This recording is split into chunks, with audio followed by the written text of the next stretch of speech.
ஸ்ரீ காளிமாதா ஜோதிடம் உலக புகழ்பெற்ற ஜோதிடர் பண்டித் மகாராஜா. காதல், கல்யாணம், உத்தியோகம், வியாபாரம், கல்வி, குழந்தை பாக்கியம் மற்றும் மந்திர சூனிய பிரச்சனைகளுக்கு நிரந்தர தீர்வு. வணக்கம். இது தமிழ்வினின் மதிய நேர பிரதான செய்திகள். முதலில் தலைப்புச் செய்திகள். சுரேசிலே வைத்தியசாலையில் மனைவிடமிருந்து சிஐடிக்கு பறந்த அவசர கடிதம்.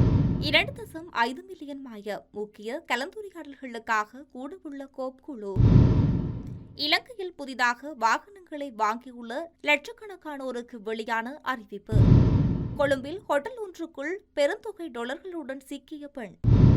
மறு அறிவிப்பு வரும் வரை விழிப்புடன் இருக்கவும், கடலோர பகுதிகளுக்கு சிவப்பு எச்சரிக்கை. நகை வாங்க காத்திருப்போருக்கு வெளியான அதிர்ச்சி தகவல். இன்று முதல் தனியார் பேருந்து சேவையில் மாற்றம், வெளியான அறிவிப்பு. உலக சந்தையில் மசகு எண்ணெய் விலை அதிகரிப்பு தொடர்பான விரிவான செய்திகள்.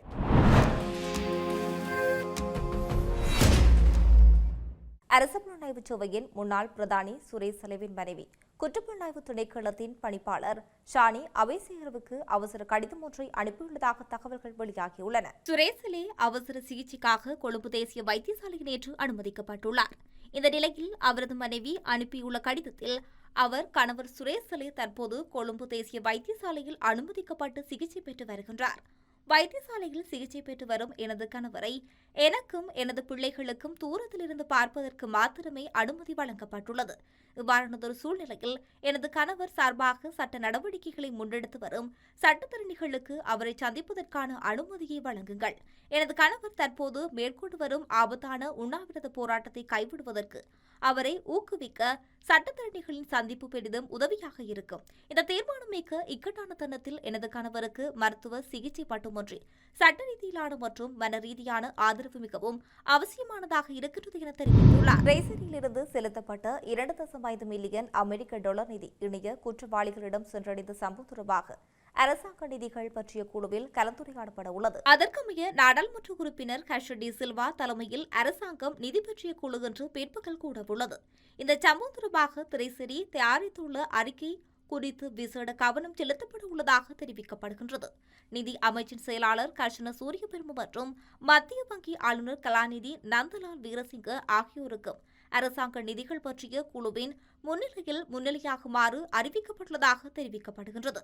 2.5 மில்லியன் அமெரிக்க டாலர் பெறுமதியான அரசாங்கத்தின் திரைசேரி நிதி மாயமான சர்ச்சை குறித்து தயாரிக்கப்பட்ட விசேட விசாரணை அறிக்கை அண்மையில் அரசாங்க பொது நிதி பற்றிய குழுவிடம் உத்தியோகபூர்வமாக சமர்ப்பிக்கப்பட்டுள்ளமை குறிப்பிடத்தக்கது. நாட்டில் ஒரு வருடத்துக்கு மேலாக நிறுத்தி வைக்கப்பட்டிருந்த வாகன பதிவு இலக்கத்தகடுகள் அச்சிடும் பணி இன்று முதல் மீண்டும் தொடங்கும் என மோட்டார் போக்குவரத்து திணைக்களம் தெரிவித்துள்ளது. வாகன இலக்கத்தகடுகள் அச்சிடும் பணி இன்று காலை 10 மணிக்கு வெரகரவில் உள்ள மோட்டார் போக்குவரத்து திணைக்கள வளாகத்தில் அதிகாரப்பூர்வமாக மீண்டும் தொடங்கி வைக்கப்பட்டுள்ளது.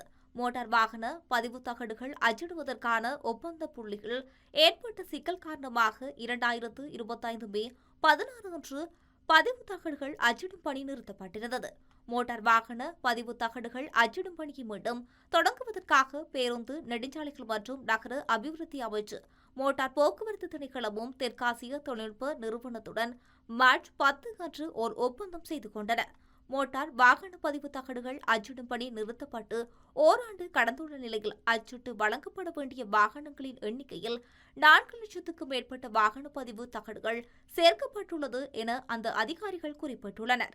இந்த வாகன பதிவுகள் மோட்டார் சைக்கிள், முச்சக்கர வண்டி வாகனங்கள், கார், வேன்கள் மற்றும் பேருந்து உள்ளிட்ட பல வாகனங்கள் உள்ளடங்குகின்றது.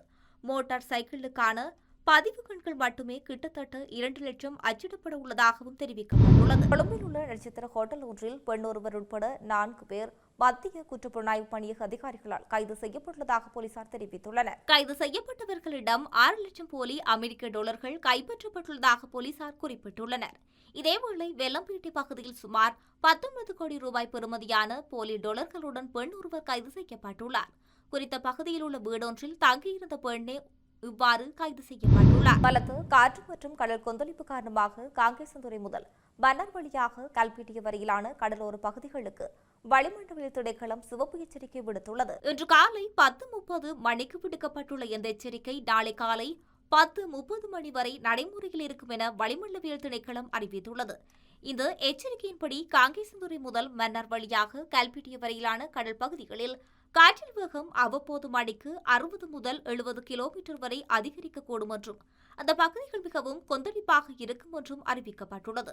மறு அறிவிப்பு வரும் வரை அந்த பகுதியில் பயணம் செய்ய வேண்டாம் என கடற்தொழிலாளர்கள் மற்றும் கடற்படை தரப்பினருக்கு அறிவுறுத்தல் விடுக்கப்பட்டுள்ளது. திருகோணமலை முதல் காங்கேசன்துறை வரையிலும் கல்பிட்டி முதல் பொத்துவில் வரையிலான கொழும்பு, காலி மற்றும் ஹம்பாந்தோட்டை வழியாக உள்ள கடலோர பகுதிகளில் காற்றின் வேகம் மணிக்கு 50 முதல் 60 கிலோமீட்டர் வரை அதிகரிக்கக்கூடும் என்று அந்த பகுதிகள் தொடர்ந்தும் கொந்தளிப்பாக இருக்கக்கூடும் என்று தெரிவிக்கப்பட்டுள்ளது. மன்னார் முதல் பொத்துவில் வரையிலும் கொழும்பு, காலி மற்றும் ஹம்பாந்தோட்டை வழியாக உள்ள கடற்பகுதிகள் அலைகளின் உயரமானது 2 தொடக்கம் 2.5 மீட்டர் வரை அதிகரிக்க வாய்ப்புள்ளது என்று எச்சரிக்கை விடுக்கப்பட்டுள்ளது. கடற்தொழில் மற்றும் கடற்படை சமூகத்தினர் வளிமண்டலவியல் திணைக்களம் வெளியிடும் எதிர்கால அறிவிப்புகள் குறித்து விழிப்புடன் இருக்குமாறு கேட்டுக் கொள்ளப்படுகின்றனர். இலங்கையில் 1 பவுண்ட் தங்கத்துக்கு அரசாங்கத்தினால் சுமார் 82,000 ரூபாய் வரி விதிக்கப்படுவதாக தெரியவந்துள்ளது. தற்போது 1 பவுண்ட் தங்கத்தின் உண்மையான தங்க மதிப்பு சுமார் 3,58,700 ரூபாவாகும். ஆயினும் 1 பவுண்ட் தங்கத்தின் விலை தற்போது 4 லட்சம் ரூபாவை தாண்டியுள்ளது. இந்த நிலையில் தங்க நகை கொள்வனவின் போது நுகர்வோரால் செலுத்தப்படும் இறுதி விலையில் சுமார் 8,200 ரூபாய் அளவில் வரிகள் மட்டுமே உள்ளடக்கியிருப்பதாக தெரிவிக்கப்படுகின்றது. அத்துடன் செய்கூலி மற்றும் அதனுடன் தொடர்புடைய செலவுகளை உள்ளடக்கியதே தங்க நகைகளின் இறுதி விலை தீர்மானிக்கப்படுகின்றது. தங்க நகை வர்த்தகர்களின் கருத்துப்படி தற்போதைய வரி முறையானது தங்கத்தின் மதிப்பு மற்றும் செய்கூலி ஆகிய இரண்டுக்கும் 18% பெறுமதி சேர்க்கப்பட்ட வரியையும் அதனுடன் கூடுதலாக 2.5% சமூக பாதுகாப்பு பங்களிப்பு வரியையும் விதிக்கின்றனர். இந்த வரிகள் தங்க நகைகளின் சில்லறை விலையை கணிசமாக உயர்த்தியுள்ளதால் விற்பனையில் பாரிய வீழ்ச்சி ஏற்பட்டுள்ளதாக அவர்கள் சுட்டிக்காட்டியுள்ளனர்.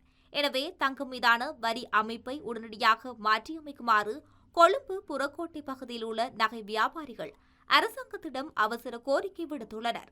அதிகப்படியான வரி விதிப்பு காரணமாக நகைகளின் விலைகள் சாதாரண நுகர்வோரின் கைக்கு எட்டாத அளவுக்கு உயர்ந்துள்ளதோடு உள்ளோர் நகை தொழில் கிட்டத்தட்ட 75% சுருங்கி போயுள்ளதாகவும் அவர்கள் சுட்டிக்காட்டியுள்ளனர். வரி அமைப்பில் திருத்தம் செய்து நுகர்வோர் மற்றும் திரைசேரி ஆகிய இரு தரப்பினருக்கும் பயனளிக்கும் என்று அவர் நம்புகின்றார். நிதியமைச்சின் வசம் சமர்ப்பிக்கப்பட்டுள்ள முன்மொழிவு ஒன்றில் தங்கத்தின் மதிப்பு மீதான வரியை நீக்கிவிட்டு அதனை செய்கூலிக்கு மாத்திரம் விதிக்குமாறும், அதே நேரம் நடைமுறையில் உள்ள சமூக பாதுகாப்பு வரியை தக்க வைத்துக் கொள்ளுமாறு நகை வியாபாரிகள் கோரிக்கை விடுத்துள்ளனர். தனியார் பேருந்து சேவைகளை கட்டுப்படுத்துவதற்கு தீர்மானிக்கப்பட்டுள்ளதாக தனியார் பேருந்து உரிமையாளர்கள் சங்கம் அறிவித்துள்ளது. அந்த வகையில் இன்று முதல் தனியார் பேருந்து சேவைகளை 50% குறைக்க தீர்மானிக்கப்பட்டுள்ளதாக சங்கம் அறிவித்துள்ளது. கொழும்பில் நேற்று நடைபெற்ற ஊடகவியலாளர் சந்திப்பில் கருத்து தெரிவித்த போதே அந்த சங்கத்தின் தலைவர் கொமுனு விஜயரத்ன இந்த விடயத்தை தெரிவித்துள்ளார். தங்களின் சங்கத்தினால் கோரப்பட்ட பேருந்து கட்டண திருத்தம் அல்லது மானியம் வழங்கப்படும் வரை இந்த நடவடிக்கை தொடரும் என்று குறிப்பிட்டுள்ளார். அண்மையில் இலங்கை பெட்ரோலிய கூட்டுத்தாபனம் மாதாந்த எரிபொருள் விலை சூத்திரத்தின்படி அனைத்து எரிபொருள் விலைகளையும் அதிகரித்துள்ளது. 1 லிட்டர் ஆட்டோ டீசல் விலை 15 ரூபாவால் அதிகரிக்கப்பட்ட நிலையில் அதற்கு இணையாக பேருந்து கட்டணத்தை 5% அதிகரிக்க வேண்டும் என பேருந்து சங்கங்கள் கோரி வருகின்றது. பேருந்து கட்டண திருத்தங்கள் மேற்கொள்ளும் அளவுக்கு எரிபொருள் விலை அதிகரிக்கப்படவில்லை. போக்குவரத்து பிரதி அமைச்சர் பிரசன்ன குணசேன தெரிவித்துள்ளார். மத்திய கிழக்கில் மீண்டும் ஏற்பட்டுள்ள போர் பதற்றம் காரணமாக சர்வதேச சந்தையில் மசகு எண்ணெய் விலை இன்று மீண்டும் அதிகரிப்பை பதிவு செய்துள்ளது. பிரெண்ட் ரக மசகு எண்ணெய் பீப்பாய் ஒன்றின் விலை 3.45% அதிகரிப்பு பதிவு செய்து $96 அதிகரித்துள்ளது. அத்துடன் BTI ரக மசகு எண்ணெய் பீப்பாய் ஒன்றின் விலை 3.41% அதிகரித்து $93.63 பதிவாகியுள்ளது. லெபனான் மீதான தாக்குதலை கண்டித்து ஈரான் இஸ்ரேல் மீது நேற்று தாக்குதலை நடத்தியுள்ளது. அதற்கு பதிலளிக்கும் வகையில் இஸ்ரேலுக்கு தாக்குதல் நடத்திய நிலையில் ஏற்பட்டுள்ள அச்சு நிலைமை அடுத்து சர்வதேச சந்தையில் எண்ணெய் விலை அதிகரித்து வருகின்றது. செய்தி நிறைவாக மீண்டும் தலைப்புச் செய்திகள். சுரேசிலை வைத்தியசாலையில் மனைவிடமிருந்து CIDக்கு பறந்த அவசர கடிதம். 2.5 மில்லியன் மாயம். முக்கிய கலந்துரையாடல்களுக்காக கூடவுள்ள கோப் குழு. இலங்கையில் புதிதாக வாகனங்களை வாங்கியுள்ள லட்சக்கணக்கானோருக்கு வெளியான அறிவிப்பு. கொழும்பில் ஹோட்டல் ஒன்றுக்குள் பெருந்தொகை $களுடன் சிக்கிய பெண். மறு அறிவிப்பு வரும் வரை விழிப்புடன் இருக்கவும் கடலோர பகுதிகளுக்கு சிவப்பு எச்சரிக்கை. நகை வாங்க காத்திருப்போருக்கு வெளியான அதிர்ச்சி தகவல். இன்று முதல் தனியார் பேருந்து சேவையில் மாற்றம் வெளியான அறிவிப்பு. உலக சந்தையில் மசகு எண்ணெய் விலை அதிகரிப்பு. இத்துடன் தமிழ்வினின் மதிய நேர பிரதான செய்திகள் நிறைவடைகின்றன. செய்திகளை உடனுக்குடன் அறிந்து கொள்ள தமிழ் என்ற யூடியூப் பக்கத்தினூடாக இணைந்திருங்கள். வணக்கம். ஸ்ரீ காளிமாதா ஜோதிடம் உலக புகழ்பெற்ற ஜோதிடர் பண்டித் மகாராஜா. காதல், கல்யாணம், உத்தியோகம், வியாபாரம், கல்வி, குழந்தை பாக்கியம் மற்றும் மந்திர சூனிய பிரச்சனைகளுக்கு நிரந்தர தீர்வு.